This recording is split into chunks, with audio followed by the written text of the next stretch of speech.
Israel এবং ফিলিস্তিনের সংঘাত ফের উত্তেজনা ছড়িয়েছে এবং পশ্চিম তীরে একের পর এক সংকটের মধ্যে শান্তি প্রক্রিয়া থমকে গেছে।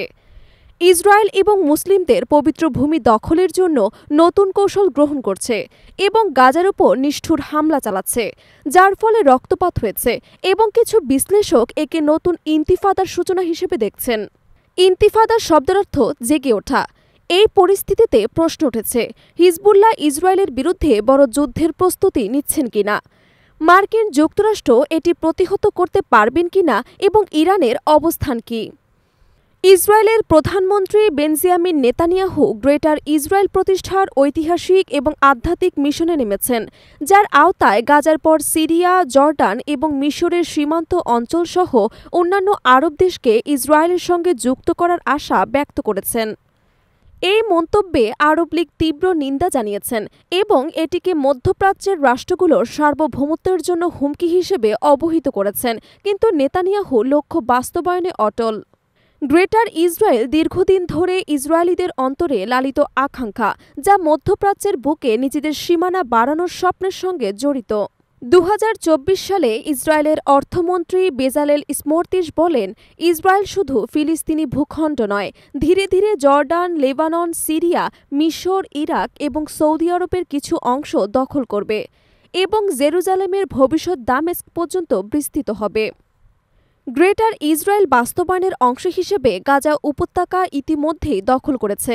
এই ধারণা ধর্মীয় ভিত্তিক, যেখানে বলা হয়েছে ঈশ্বর আব্রাহাম এবং তার বংশধরদের জন্য বিশাল ভূমি প্রতিষ্ঠার প্রতিজ্ঞা করেছিলেন। সাধারণ ইসরায়েলিরাও এই প্রশ্ন লালন করছে এবং একদিন মক্কা, মদিনা এবং মাউন্ট সিনা দখল করে তা পবিত্র করার আশা রাখে। যুক্তরাষ্ট্র কৌশলগতভাবে ইসরায়েলকে সমর্থন দিচ্ছেন, যার ফলে মধ্যপ্রাচ্যের সংকট আরও বাড়ছে।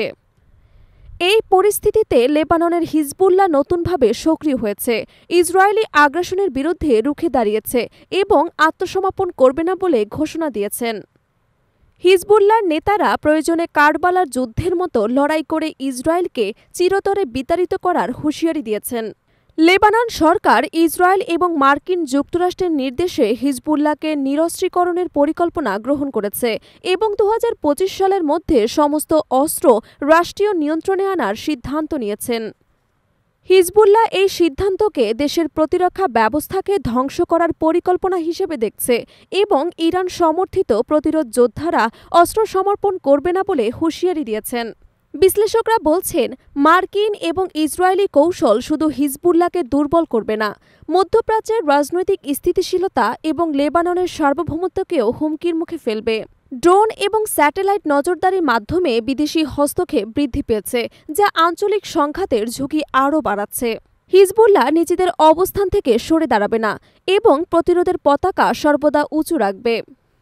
এ পরিস্থিতি মধ্যপ্রাচ্যে উত্তপ্ত রাজনৈতিক পরিস্থিতি তৈরি করেছে এবং আন্তর্জাতিক সম্প্রদায়ের নজরদারি এবং কূটনৈতিক প্রচেষ্টা অত্যন্ত জরুরি।